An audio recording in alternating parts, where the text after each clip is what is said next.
दोस्तों, इस वीडियो में हम 20th century novel BA program semester 1 के पीवाईक्यूज और एग्जाम पैटर्न डिस्कस करेंगे।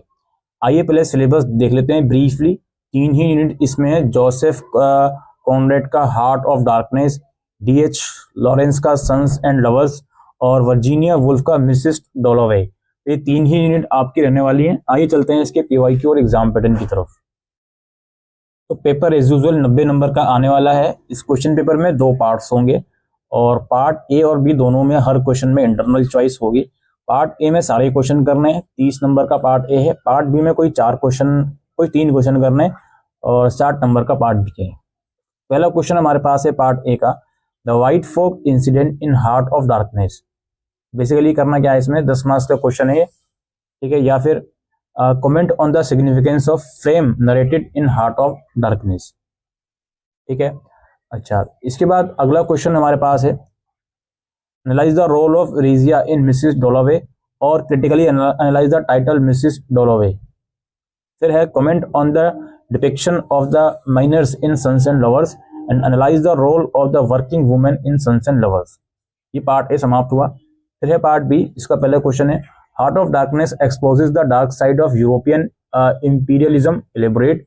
या फिर how far do you agree with Chinua Achebe statement that the heart of darkness project the image of Africa as the other world, the antithesis of Europe and therefore of civilization.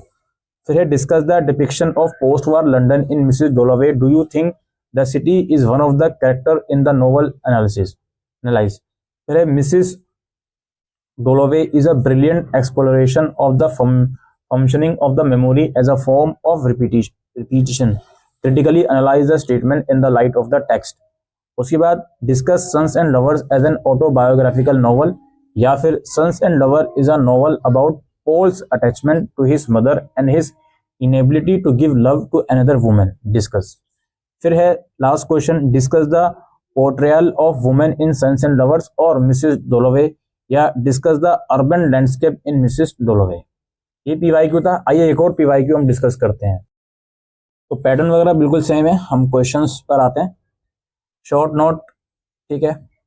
इसमें क्या है, figure of Harlequin in heart of Darkness या Kurtz's Intended in heart of Darkness. Short note इसमें लिखना है। Second question है, identify and contextualise the following lines. कुछ lines दी गई हैं, इनको आइडेंटिफाई करें, कहाँ से ली गई हैं, किसके लिए ली गई हैं, और कंटेक्चुलाइज करें। या फिर अगेन इंटरनल चॉइस में भी सेम क्वेश्चन है। इसके बाद write a note on Arthur in Sons and Lovers, या फिर identify and contextualise the following lines. Part B शुरू होता है हमारे पास, Heart of Darkness is a modern blend of comic absurdity, tragedy and satire comment, या फिर comment on the representation of women in heart of Darkness. उसके बाद है discuss the description of Nottingham and the mining countryside in Sons and Lovers, या फिर discuss the concept of motherhood in Sons and Lovers. उसके बाद अगला question हमारे पास है, examine the significance of Clarissa's parties in Mrs Dalloway, या फिर critically engage with the use of stream of consciousness and tunnelling process by Virginia Woolf in Mrs Dalloway as a narrative technique. And lastly, do you think that modernist redefine the narrative structure and style in their novels? Answer using any 2 texts from your course. या फिर discuss how social history is explored in the modernist novel using any 2 texts from your course. तो ये था दोस्तों PYQs और examination pattern BA program semester 5 20th century novel का। उम्मीद करते हैं ये वीडियो आपको यूजफुल लगी हो, तो वीडियो को शेयर कीजिएगा। Thank you.